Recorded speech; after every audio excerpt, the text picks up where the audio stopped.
Buenas noches a todos. Mi nombre es Chabeli Gómez, soy egresada de la Fundación Universitaria Sanitas. Egresada, actualmente soy integrante activa del Semillero de Investigación. Para nosotros es un honor y un placer presentarles a ustedes la tercera charla del Semillero. Para quienes no nos conocen, somos el Semillero de Investigación de la Fundación Universitaria Sanitas. Somos el semillero de investigación de neurociencias, también conocido como Neurofus. El día de hoy les vamos a presentar los cambios encefálicos durante la gestación.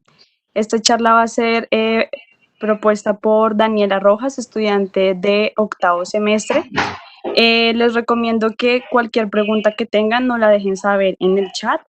Todas las preguntas se van a hacer al final de la sesión y damos inicio a la charla. ¿Okay? Gracias por su puntualidad y empezamos. Bueno, buenas noches a todos. Ya como me presentó Chávez, yo soy María Daniela Rojas, estudiante de octavo semestre de la Fundación Universitaria Sanitas, pregrado en Medicina. Hoy nos vamos a enfocar en los cambios encefálicos durante el embarazo. Entonces, para empezar, ¿yo por qué escogí este tema, esta pregunta de investigación? Es porque he escuchado muchas veces el término cerebro de embarazada, como si el cerebro de embarazada fuera o algo bueno o ¿verdad?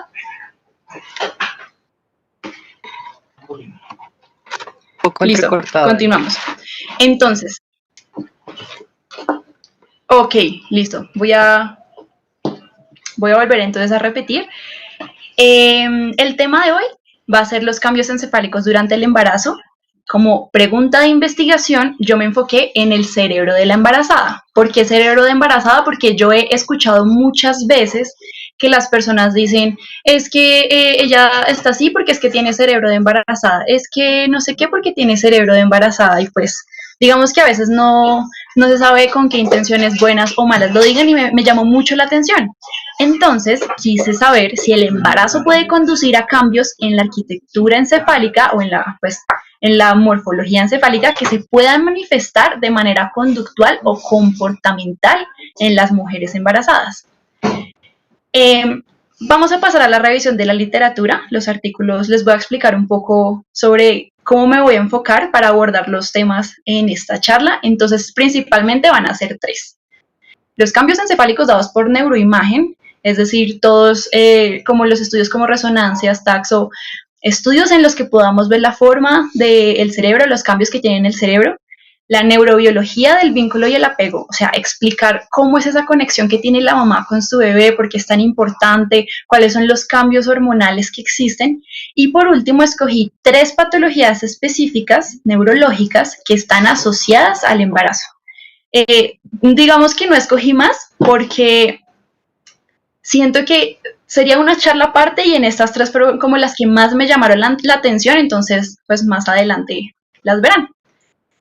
Listo, entonces, este artículo me llamó mucho la atención, fue escrito en el 2017, publicado en la revista Nature Neuroscience. Es el primer artículo que enfoca o que hace el estudio, que no es un estudio solamente psicosocial, psicológico, comportamental, sino que es un estudio de imagen, donde se pueden evidenciar los cambios duraderos de la estructura del cerebro humano en las mujeres embarazadas. Como sabemos, las mujeres cuando entran en un estado de embarazo van a tener cambios constantes en todo el cuerpo. ¿Por qué? Porque una cosa es mantener el cuerpo solamente de uno y otra cosa es mantener el cuerpo de uno más el cuerpo de otra persona que está dentro de uno y que depende de ti. Entonces va a haber una cantidad de demandas que van a ser demandas metabólicas, demandas endocrinas, demandas gastrointestinales, demandas del sistema inmune, del sistema cardiovascular. Pero bueno, ¿y dónde dejamos las demandas del sistema nervioso? Uno escucha como, es que tengo antojos, no sé qué, es que todo me huele muy feo y me van a dar náuseas, es que estoy llorando por todo. Uno a veces escucha a las mamás y, ok, la gente se enfoca como, ay, le creció la barriguita, se le hincharon los pies, pero bueno, ¿y el resto qué? ¿Quién lo explica o qué va a pasar? Porque yo sé que de las personas que están acá, de mamás o papás que han visto a sus esposas, se han dado cuenta de todos los cambios que ellas van a tener durante su embarazo. Hay unos autores, por ejemplo, Brunton y Ross en el 2008, que tenían cierta conspiración sobre que sí había cambios en el cerebro secundario a conductas de la mamá. Y también el doctor Kingsley, del que hablaremos más adelante, hizo un estudio con roedores. Pero pues no había un estudio que se enfocara netamente en el cerebro humano de las mujeres embarazadas. Entonces, en este estudio se va a comprobar que hay una plasticidad neuronal, es decir, un cambio de las células neuronales para adaptarse al nuevo medio en el que están, porque el embarazo es algo que no es, entre comillas, normal para el cuerpo humano y más que todo cuando es primerizo. Entonces, claro, el cuerpo debe adaptarse y asimismo el sistema nervioso a hacer nuevas conexiones, hacer un tipo de regeneración que pueda contribuir al nuevo ser. ¿Listo? Entonces, en los mamíferos, pues este no es un mamífero, pero ya van a entender el ejemplo, se evidencia que el cerebro de las hembras va a adaptarse a los cambios morfológicos y funcionales que necesitan para llevar a cabo su maternidad y asimismo la crianza. Son cambios funcionales que establecen los requerimientos y los comportamientos nuevos de las mamás. ¿Listo? Entonces, el doctor Kingsley, voy a adelantarles un poquito esta parte, evidenció que había unos cambios cerebrales e hizo una comparación. Cogió un grupo de ratones que estaban en embarazo y un grupo de ratones vírgenes. Entonces, esas ratones se les hizo un tratamiento hormonal que imitaba el embarazo y se dio cuenta que tanto las que estaban embarazadas como las que recibieron el tratamiento hormonal tenían los mismos cambios en el cerebro. Ese estudio también se hizo en la Universidad Autónoma de Barcelona y en el Instituto Valenciano de Fertilidad. Entonces, ¿qué pasa en este estudio? En este estudio lo que se quiere es medir los efectos del embarazo y cómo cambia esto la estructura cerebral mediante la resonancia magnética. Entonces la hipótesis era, ¿va a inducir o no va a inducir cambios? Entonces, solo había una información previa, que fue en el 2002, donde decía que el cambio que había era una disminución de la corteza cerebral y un aumento del tamaño de los ventrículos. No había absolutamente nada más. Ahora vamos a hablar del estudio. Se utilizaron, o bueno, no se utilizaron, ¿no? Se escogieron un grupo experimental de 25 mujeres que querían ser mamás. Se les hizo una resonancia magnética cerebral 4 meses antes de la concepción y 2 meses y medio posparto. Para que el estudio fuera efectivo, debe haber una comparación con un grupo control. El grupo control fue de 20 mujeres nulíparas, es decir, no han tenido hijos y no planeaban tener hijos en ese tiempo, versus un grupo experimental. Como habíamos hablado de las hormonas, podía que los padres también tuvieran algún cambio cerebral. No se sabía, de pronto era inducido por el embarazo, en el caso de las mamás, y bueno, y si los papás lo tenían, ¿qué? Entonces también se utilizaron 19 parejas masculinas, padres primerizos con los mismos procesos psicológicos y medioambientales de las mamás. Y también un grupo control de hombres no padres y que no querían tener hijos. Entre ellos no había diferencias significativas ni en edad, ni en estudios, ni en etnias, y se descartaron todos aquellos que tuvieran psicopatologías, afecciones neurológicas o consumo de sustancias que pudieran sesgar los resultados de la neuroimagen. Es importante resaltar que 9 de esas parejas concibieron naturalmente, mientras que 16 fue a través de un tratamiento de reproducción asistida. El estudio tardó 5 años de captación de la muestra con más de 200 resonancias magnéticas. Esas resonancias iban a variar en función de lo que se quería medir. En este caso, como ahí dice, el parámetro de adquisición fue la medición de la sustancia gris de todos los grupos. Y asimismo se hicieron test psicométricos pre y postparto, donde se evaluaba tanto la memoria de trabajo como la escalada de disposición empática, es decir, cómo respondían a estímulos. Estímulos como ver bebés desconocidos, ver sus propios bebés, si los que tuvieron bebés, los que no tuvieron bebés, si el bebé lloraba, perdón, qué pena. Si el bebé lloraba, si el bebé se reía, cómo iba a funcionar el cerebro viendo todos esos estímulos. Entonces, se evidenciaron unos resultados, pues, un poco claros, o sea, son muy claros, la verdad. La comparación entre esos grupos era que a las mujeres que estaban o que habían estado en el estado de embarazo, valga la redundancia, tuvo una disminución del volumen de la materia gris cerebral. Una reducción significativa en ciertas áreas del cerebro que ya les voy a mostrar para que entremos un poco más en contexto. ¿Qué es la materia gris? Digamos, para contextualizar un poco a todos nuestros participantes, la materia gris es esa parte del sistema nervioso central que va a contener los somas y los cuerpos neuronales y es la encargada principalmente como de está asociada a todo el procesamiento cognitivo, todo el procesamiento de información. ¿Listo? Entonces, ¿cuáles eran las partes del cerebro que estuvieron involucradas? Primero, la línea media posterior, es decir, el cíngulo posterior, el precuneo. Segundo, la línea media anterior con la corteza cingulada, como lo pueden ver, corteza cingulada anterior, las áreas frontales y los giros. Acá, como lo podemos ver, de rojo el precentral, de café el frontal superior, de verde el giro frontal medio y de azul el giro frontal inferior. Esos eran los que estuvieron principalmente implicados. ¿Qué pasó? Que en los grupos control, es decir, las nulíparas y los padres con y sin hijos, no presentaron cambios significativos a comparación de las mujeres embarazadas. Entonces, esos cambios se dan a manera literal consistente en todas las mujeres que tuvieron un periodo de gestación. El otro análisis era más que todo estudiar la superficie, saber si la reducción era a nivel del área de la materia gris o era a nivel del grosor. Se dieron cuenta que las diferencias eran a nivel del grosor y se decía que era por una reducción o como un estrechamiento de la corteza. Entonces, acá viene algo muy importante. Estas áreas cerebrales que estaban implicadas concordaban con la red que estaba relacionada con el tema de la cognición y las tareas de la teoría de la mente. ¿Qué es la teoría de la mente? Como acá está en la imagen, es como la capacidad de inferir las intenciones, los pensamientos y las necesidades de otra persona, de otro animal, de otro ser vivo, de lo que fuera. Y asimismo fomentaba el vínculo maternal. Hay que tener en cuenta que la mayoría de estos cambios se iban a mantener por al menos 2 años después de que era el parto. Pero bueno, ya teniendo en cuenta, pues hablando de lo que era la materia gris, ¿cómo es posible que una etapa de la vida en la que hay alto aprendizaje se va a caracterizar por una reducción de la sustancia gris y no por un aumento? Digamos que, o sea, si lo planteamos así no tendría sentido. Pero ¿qué pasa? Este punto como de inflexión o este punto de reducción de la materia estaba muy marcado por un aumento en las hormonas esteroideas, tal como ocurre en la adolescencia. Si vemos, por ejemplo, estudios, vamos a ver que los niños, a medida que van creciendo, va aumentando la materia gris de forma significativa hasta que llegan a un periodo de adolescencia donde como ese aumento progresivo se detiene. Y no quiere decir que sea menos inteligente ni nada de eso, solamente que es un proceso hormonal, un proceso fisiológico. Lo mismo pasaba con las embarazadas. ¿Qué pasa? Los esteroides son agentes neurotróficos, es decir, que son capaces de regular las neuronas tanto en cantidad como en morfología. Y pues está comprobado que los cambios en esteroides en humanos también conllevan a cambios cerebrales. Obviamente son más sutiles en los adolescentes que en los embarazos.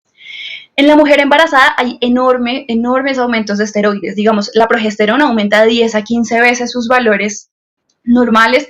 Los estrógenos pueden llegar a ser superiores que en toda la vida no gestante y el cortisol puede llegar a ser equiparable con el síndrome de Cushing. Ahora, para la discusión hay una pregunta, o no una pregunta, pero más bien una hipótesis o una frase que también me llamó mucho la atención y es no suponer que a mayor volumen de sustancia gris se asocia a un mejor funcionamiento. La reducción del volumen que se explicaba en las embarazadas no se sabía si era por apoptosis, es decir, muerte celular, no se sabía si era por aumento de la sustancia blanca, no se sabía por qué era. Pero lo que sí se sabía es que el hecho de no tener la sustancia gris no se asociaba a un peor o mejor funcionamiento, pero sí se asociaba a que podía significar una mejor comunicación entre neuronas y entre redes neuronales. Digamos, las mujeres embarazadas mostraban que tenían una mayor sensibilidad en la percepción social. Entonces ellas se dan cuenta más fácil si una persona está triste, si una persona está feliz, son más empáticas, son más sensibles, y eso es literalmente dado por los cambios cerebrales que tienen. Esa plasticidad va a facilitar a la madre que pueda tener una detección de las intenciones de la otra persona. Ahí es cuando hablamos del instinto maternal. Entonces, cuando la mamá dice, no, que es que ese muchachito no le conviene, que es que ese amiguito suyo lo está llevando en mal camino, porque, o sea, es más que un tabú, es verdad, o sea, los cambios en el cerebro condicionan a que el comportamiento de las mamás con nosotros sea protector, porque ellas infieren el comportamiento de los demás. ¿Qué pasaba con los papás? Los únicos cambios hormonales que tuvieron los padres en el estudio fue una disminución de la testosterona y un aumento de la prolactina que no fueron tan significativos ni tampoco generaron ningún tipo de cambio. En conclusión, la reestructuración adaptativa del cerebro se daba para llevar a cabo las funciones maternas. Pero eso no quiere decir que toque subestimar las complicaciones, por ejemplo, como la depresión o la ansiedad posparto, ya que el embarazo puede verse incluso como un estado pseudopatológico, y es un estado en el que la mujer sufre una altísima sensibilidad. Ahora, volviendo al doctor Kingsley y su estudio con los roedores, me pareció muy interesante porque, bueno, no sé si acá alguien es mamá o alguien ha convivido con mamás. Quiero que me cuenten qué vivieron durante el embarazo, digamos, qué les pareció diferente, qué sentían distinto. Quiero escucharlos. ¿Alguna tía, algún papá, alguna mamá?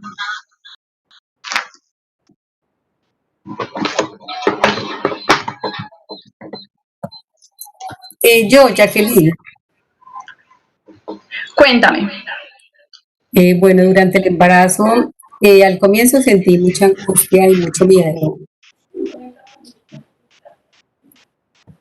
Perfecto. Y digamos, en cuanto a tus sentidos, ¿te sientes más sensible que los olores, los sabores, algo que tú sintieras diferente o todo fue igual? Ah, bueno, sí, me estaba enfocando como en esos otros sentimientos que fueron tan fuertes, pero en cuanto a los Oh, claro sentidos, que sí, total. en cuanto a los sentidos, empecé a sentirle cierto rechazo a algunos olores de productos de limpieza. Muy interesante, ¿no? Muchas gracias. ¿Y alguien más? Yo, Jenny. En mi caso particular con mis 3 embarazos, se me agudizó el olfato.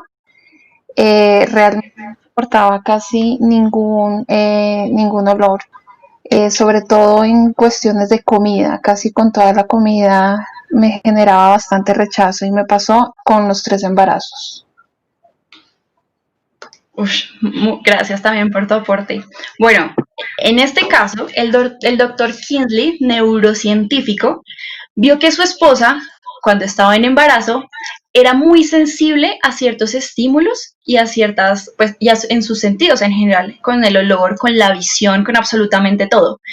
Y también se dio cuenta que su capacidad de aprendizaje y de memoria era más activa, era más receptiva, como que tenía la capacidad de hacer muchas cosas que de pronto antes no hacía. Entonces, él lo asoció mucho a que tenía una actividad como directamente proporcional a su embarazo. Entonces, hizo el estudio pues con las ratas que habíamos mencionado anteriormente y se dio cuenta que cuando las ratas estaban embarazadas eran más ágiles que las que no. Entonces las puso a prueba, las puso a cazar y se dio cuenta que las ratas embarazadas cazaban en 50 segundos su presa, mientras que las que no estaban embarazadas se demoraban 270 segundos en poder cazar su presa. Entonces, acá vamos a una parte del cerebro que me parece hermosa, que es la amígdala cerebral. Sí, tenemos una amígdala en el cerebro. Esa amígdala es muy sensible a ciertas hormonas, como por ejemplo la oxitocina, que es la llamada hormona del amor. Esa hormona es la que se va a activar en niveles drásticos en el embarazo, más que todo en el posparto, y es la que se va a asociar, digamos, a mayor oxitocina, hay mayor recepción del llanto del bebé. Entonces, por ejemplo, ustedes no se han dado cuenta que las mamás dicen, es que el bebé está llorando por hambre, es que el bebé está llorando por cólicos, es que el bebé está llorando por pañal. Pero uno, o sea, uno va y los escucha y para uno todos los bebés lloran igual. O sea, para mí todos los bebés lloran absolutamente igual.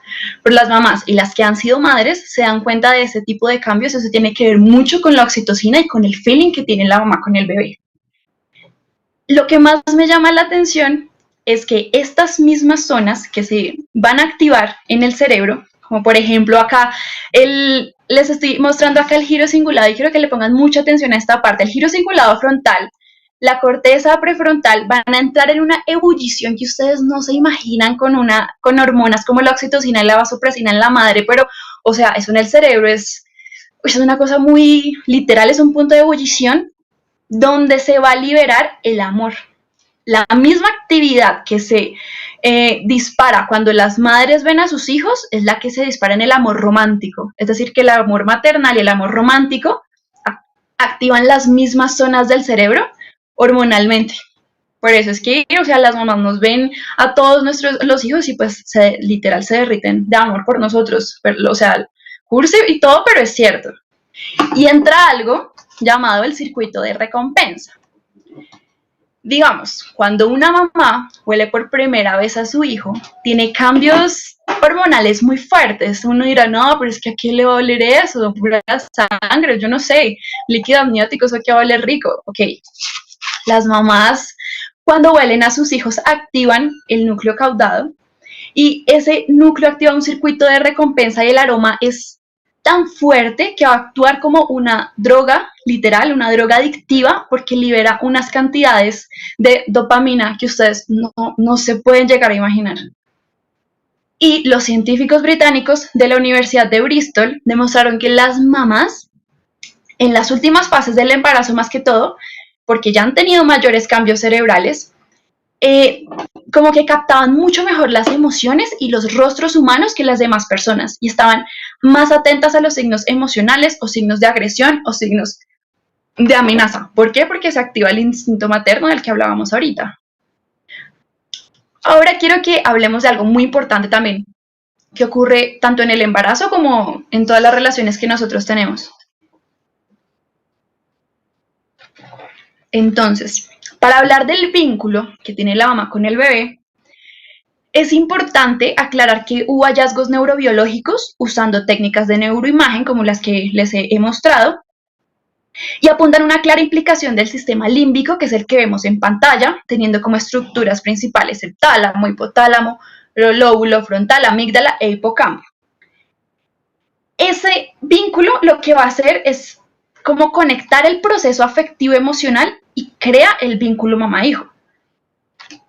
Por tanto, este sistema límbico lo vamos a llamar más que todo como un sistema integrador afectivo emocional y va a estar relacionado con los procesos neurales, endocrinos, viscerales, junto a la captación cognitiva y el establecimiento de patrones conductuales afectivos. Por ejemplo, cuando uno está muy triste, le duele el estómago, cuando uno se siente en peligro, o sea, todo ese tipo de cosas relacionado con el sistema, o sea, con la expresión del cuerpo y las emociones son gracias al sistema límbico.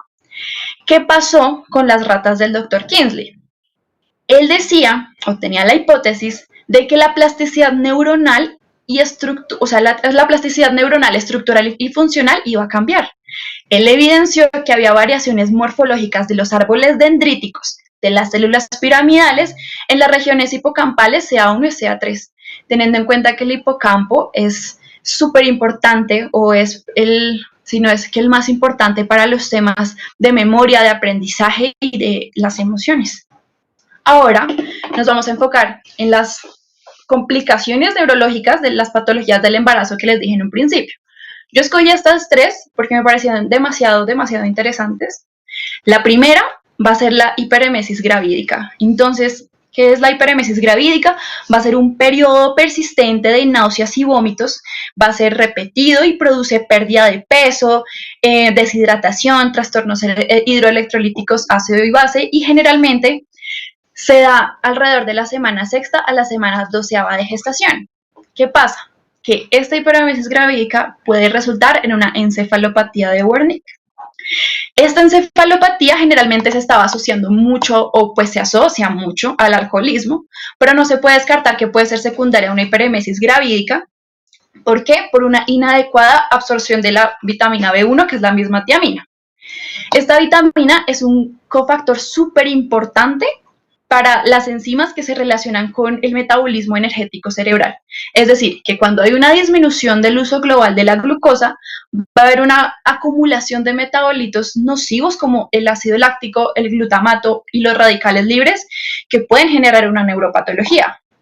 Va a haber una neurocongestión del cerebro microhemorragias en diversas partes del cerebro, como la sustancia gris, periacueductal, los cuerpos mamilares, el vermis cerebeloso, el hipotálamo, entre otros. Y lo más importante es que hay un compromiso bilateral y simétrico. Las manifestaciones más, la encefalopatía de Wernicke se describe como la triada clásica, que va a ser la ataxia, como lo pueden ver, descoordinación, las alteraciones de la oculomotilidad y el compromiso de la conciencia. Entonces, pues, me gustó traerlo acá para, digamos, no descartarlo, y porque me pareció muy interesante la relación que puede tener. La segunda es la encefalopatía posterior reversible y la eclampsia.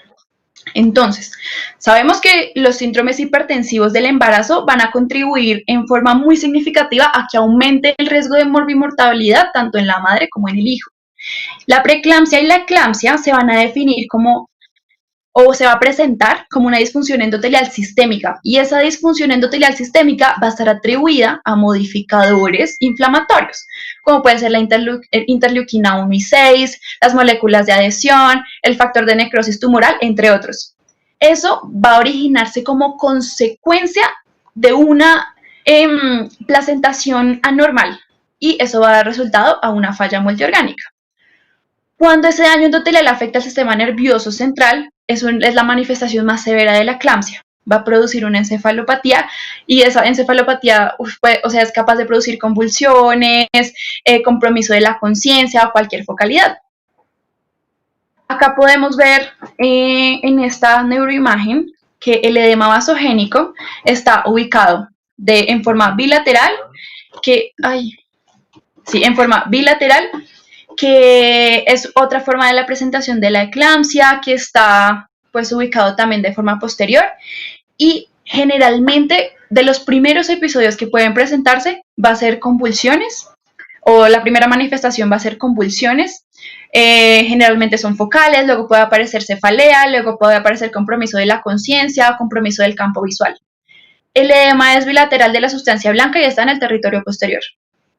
Digamos que generalmente lo que pude investigar para tratar esta encefalopatía, se utiliza la interrupción inmediata del embarazo para evitar daños irreversibles. Y me llamó mucho la atención también la epilepsia en las embarazadas, porque digamos que tengo pues varios conocidas que sufren de epilepsia, y una vez tuve como la oportunidad de hablar sobre si queríamos ser mamás, si no queríamos ser mamás, y muchos decían que no les interesaba, otras decían que sí, pero que por la epilepsia no podían ser mamás. Y yo, pero, o sea, ¿cómo así? Entonces decían, no, es que eso es muy riesgoso, no sé qué. ¿Y qué pasa? Cuando estuve investigando, y las mujeres que están embarazadas y tienen epilepsia generalmente aumentan los episodios. ¿Pero por qué? Porque ellas dejan de tomar los medicamentos por miedo a que sea teratogénico para el bebé, es decir, por miedo a que afecte el desarrollo del bebé. También investigué que el parto aumenta 9 veces la posibilidad de una convulsión, eso sí, que las crisis tónico-clónicas pueden generar acidosis láctica, pueden generar aumento de la tensión arterial, pueden generar presión intraabdominal, hipoventilación, redistribución del flujo sanguíneo, entre otras cosas, y también puede haber injuria fetal. El bebé puede sufrir de hemorragias intracraneales, de bradicardia, hasta de muerte fetal. No quiere decir que no puedan quedar embarazadas, claro que pueden quedar embarazadas, pero lo ideal es que sea un embarazo que sea preparado, que sea todo el tiempo pues acompañado con sus controles prenatales, y que los medicamentos sean como tanto los indicados por la ginecobstetra en este caso. Y bueno, digamos que la charla la enfoqué mucho para que fuera un momento en el que, todo lo que se pudo leer e investigar lo pudiera compartir con ustedes, y me gustaría que me contaran qué preguntas tienen.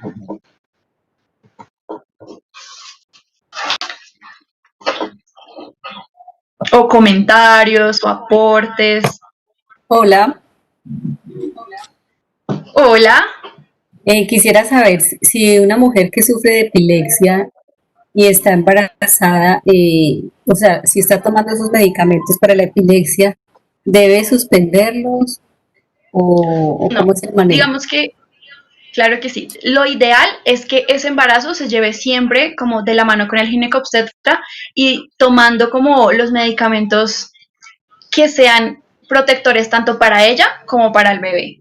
Debe ser un embarazo muy planeado para que ninguno de los dos o sufra algún tipo pues, de daño.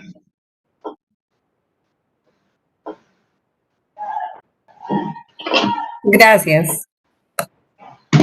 Yo quiero ahí aportar algo a esa pregunta que acabaron de hacer. Pues generalmente se les hace un cambio de medicamento, o sea, por ejemplo, muchas veces hay mujeres que vienen tomando ácido valproico o algún otro tipo de medicamento anticomicial, como por ejemplo la carbamazepina o la oxcarbazepina. Generalmente se hace un cambio de medicamento porque muchos de esos medicamentos tienden a ser teratogénicos, es decir, a producir malformaciones en los niños. Entonces, generalmente se hace cambio de medicamento y se continúa el control con el ginecobstetra y con en neurología directamente.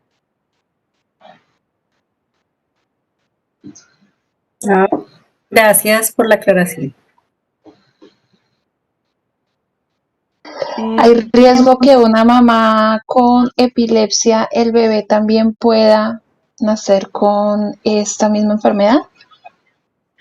No, digamos que son patologías distintas, pero el hecho de que la madre tenga epilepsia y tenga un episodio epiléptico durante el embarazo sí puede conducir pues a daño fetal o a sufrimiento fetal, pero no quiere decir que el hecho de que la mamá tenga epilepsia, el niño también vaya a nacer con epilepsia. Ok, gracias. Buenas noches. Buenas noches. Bueno, una pregunta. Con una mamá con un déficit de ácido fólico, pues en tema de embarazo, obviamente esencial, sabiendo que el ácido fólico puede ser teratógeno en algunos tipos y aspectos, ¿cómo se podría suplir este caso con, pues, con la madre?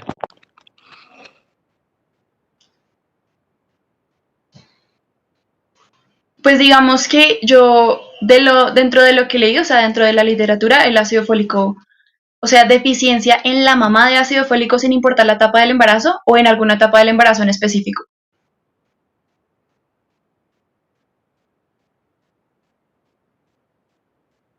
Porque si es al inicio del embarazo, digamos que la mamá de todas formas es necesario que esté con ácido fólico para el correcto desarrollo neurológico del bebé.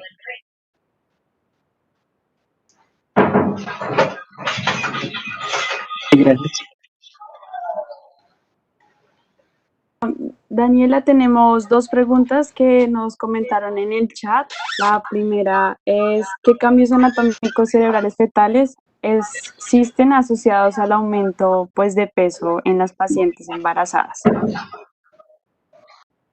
Digamos que en esta revisión de la literatura yo me enfoqué mucho en los cambios encefálicos de la madre, por lo que no quiero dar una respuesta sesgada, entonces yo me comprometo a revisarlo y en una próxima charla lo doy como aporte la respuesta, porque el cambio cerebral fetal como tal no lo tengo claro.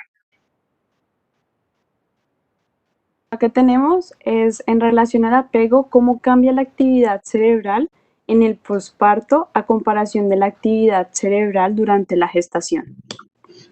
Ok, súper. Digamos que esta pregunta, dentro de lo que leí, es un poco subjetiva la respuesta, ya que depende mucho si el hijo es o no es deseado. Cuando la mamá tiene un vínculo de apego desde el principio, va a tener una actividad cerebral más fuerte que cuando el hijo no es deseado, la mamá no quiere seguir con el embarazo. Sin embargo, en comparación al parto, va a cambiar la actividad cerebral debido a que todo el tema, tanto hormonal como humoral de la mamá con el hijo, va a conducir a que toda, o por decirlo así, toda la actividad cerebral se enfoque mucho en el sistema límbico, por lo que es, digamos, diferente cuando la mamá sensorialmente percibe al hijo, huele al hijo, mira al hijo, empieza a encontrar los parecidos con ella, con el papá. Entonces, sí, es muy diferente y es más activa en el posparto que durante la gestación. Muy buenas noches, yo quisiera hacer una pregunta, tengo la manita levantada. Claro que sí, dime. Listo. Más que una pregunta, son unas observaciones a tu presentación, estás hablando con María Alejandra. la asesora de semilleros de investigación. ¿Cómo estás, Daniela? ¿Cómo estás, doctora? Bien, gracias. Muy bien, gracias, Daniela. Daniela, te felicito por tu presentación. Es una gran presentación la que realizaste el día de hoy. Estoy muy interesada en ver qué más charlas de NeuroTalks podemos ver más adelante y me gustó mucho precisamente esta de cambios fisiológicos en el embarazo, cambios neurológicos en el embarazo.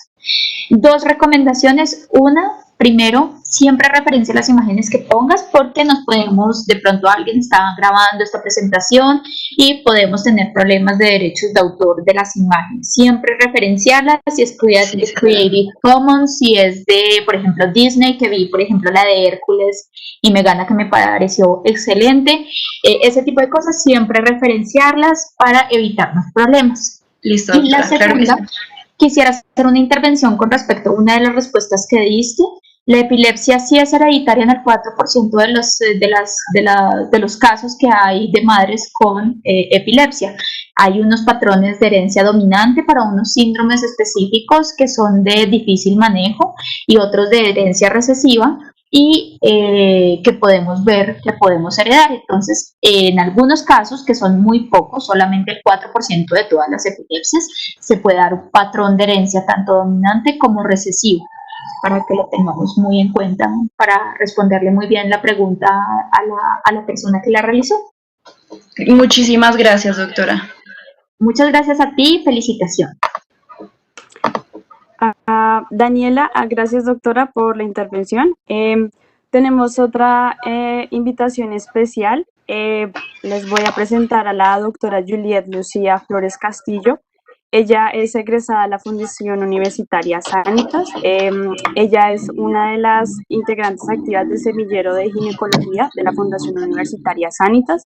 Actualmente es la líder del semillero y vamos a tener algún aporte que ya nos quiera compartir con respecto pues a la charla y en cuanto a al punto de vista de ginecología con los cambios cerebrales durante la gestación. Adelante, Juliet. Hola a todos, buenas noches. ¿Sí me están escuchando? Sí. Ok, Sí. Buenas noches a todos. Bueno, esta fue una invitación sorpresiva y de última hora. Yo agradezco pues de antemano a Neurofus pues por la invitación. En realidad no creo que sea mucho lo que yo pueda aportar a lo que ya dijo mi compañera. Es una charla muy completa, me parece muy interesante porque siempre se ha abordado la materna desde muchos aspectos, menos desde la neuropsicología. Y hablo desde la neuropsicología porque la mayoría de veces olvidamos la parte psicológica de la gestante. Entonces, sí es muy cierto que uno suele escuchar el cerebro de mamá, siempre el comportamiento. Normalmente, durante el interrogatorio de la paciente, cuando uno la aborda desde la parte ginecobstétrica, en la revisión por sistemas, uno de los motivos, o más bien uno de los síntomas que frecuentemente suele reportar las maternas, son los síntomas asociados al cansancio, a la pérdida de la memoria, a alteraciones en la concentración. Y es como todas las hormonas de las que ya mi compañera hablaba, que se comportan durante el ciclo de una mujer, y voy a decirlo desde la parte reproductiva, que yo sé y tengo claro que no es el único aspecto de nosotras como mujeres.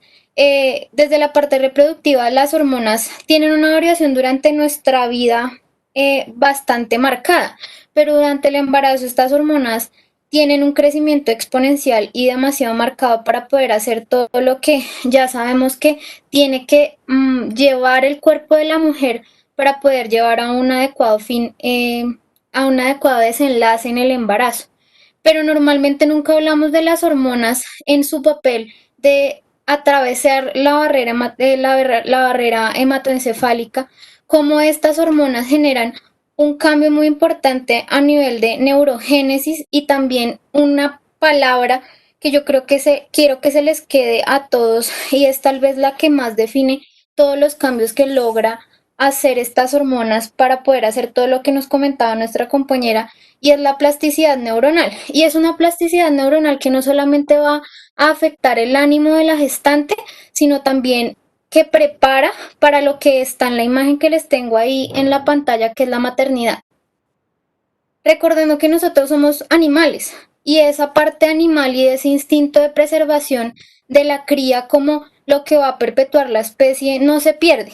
Obviamente ya cuando nosotros tenemos algo muchísimo más complejo que es el ser humano en su interrelación con diferentes aspectos que manejamos nosotros en nuestra vida cotidiana, la parte psicológica marca algo muy importante. Entonces yo creo que acá se quedan claves muy importantes y son, primero, la importancia de las hormonas a nivel de la preparación del cerebro materno para la maternidad y no solamente para el embarazo, sino lo que pasa después de, y la importancia de abordar a la paciente no solamente en su como un trastorno hipertensivo del embarazo o diabetes gestacional, no, las maternas van más allá y nosotros conocemos los cambios fisiológicos que tiene que hacer el cuerpo para poder llevar a cabo pues un adecuado embarazo, podemos entender muchas cosas que suceden en la paciente y abordar la parte psicológica pues comprende unas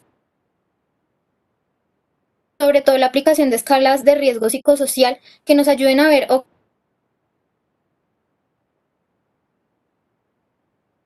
Juliet, no se le escucha. Juliet, se te está entrecortando. todo lo que ya vienen haciendo los demás animales y las demás especies en nuestro entorno, que es poder garantizar la preservación de esa vida que está por venir. Entonces, pues agradezco la invitación, repito, fue algo muy sorpresivo. Es muy importante ver cómo los temas entre un área de investigación y otra área de investigación se pueden correlacionar siempre. Y nada, muchísimas gracias. Y este es el aporte chiquito que mi compañera me pidió que les hiciera a la charla. Y eso es todo. Gracias, Juliet. Tenemos otras últimas 2 preguntas porque ya el tiempo se nos está acabando. Pregunta Álvaro Gómez, ¿qué cambios cerebrales son transitorios y cuáles persisten después del posparto? ¿Encontraron algo en los estudios? Sí, dale. Sí, digamos que se encontró que, o sea, los cambios fueron la disminución. Bueno, primero hay que tener en cuenta que en este estudio se enfocó más que todo en la reducción o en la medición de la sustancia gris. Tocaría hacer otro estudio donde se estudiara solamente, por ejemplo, la medición de la sustancia blanca. Y se demostró que los cambios duraban hasta 2 años después del posparto. Ya a partir de los 2 años volvía como que el cerebro a reestructurar su morfología o su anatomía, su citoarquitectura de antes de la concepción.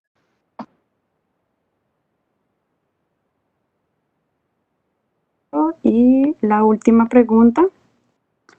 La pregunta Gustavo Rojas Celis. ¿Es igual para mamitas que comparten el embarazo con la pareja que para las madres solteras el desarrollo pues normal del bebé?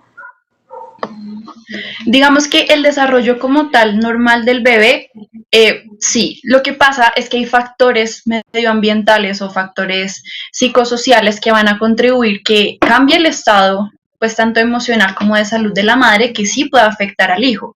También hay estudios donde dice que el rechazo también de la madre al hijo o de alguno de los padres al hijo se va a evidenciar, por ejemplo, manifestándose como una forma de autismo, o sea, son casos reducidos que existen, o ciertas patologías más que todo de interacción social.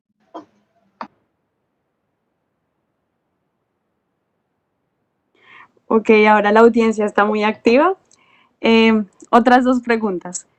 ¿Hay diferencias en los cambios encefálicos en un embarazo múltiple y uno que termina en aborto a comparación de uno exitoso?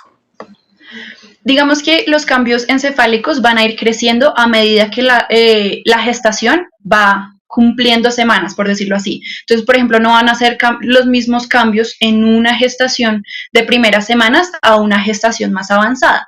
En cambio, mientras que en los embarazos múltiples, los cambios van a ser iguales que en un embarazo, o sea, en la madre, ¿no? O sea, los cambios encefálicos en la madre en cuanto a la sustancia gris y la disminución, sí va a ser igual a un embarazo único. Pero en cuanto a un aborto o un rechazo del embarazo prematuro, sí va a ser diferente porque depende mucho de la edad gestacional y el tiempo que alcanzó como el cerebro y la plasticidad a cambiar. Creo que ahora sí es la última. Nos comenta Valeria Rodríguez sobre lo que mencionas acerca de la aceptación o no al embarazo. Sin importar esto, el cerebro presenta de igual forma cambios cerebrales. Sí, el cerebro va a presentar cambios cerebrales, pero igual como lo decía ahorita, depende del tiempo que dure la gestación. Así el bebé no sea como aceptado y el embarazo dure hasta el final, los cambios se van a evidenciar. Ok, no hay más preguntas.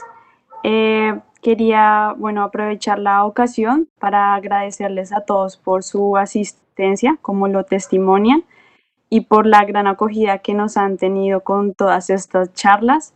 De verdad que como semillero nos alegra demasiado que pues nos puedan acompañar y que estén activos de igual forma con sus preguntas en las redes sociales. Siempre, ya saben, nos pueden comentar el tema que quieran de pronto abordar. También se les puede responder preguntas como los hemos hecho pues en el transcurso de estas 2 semanas.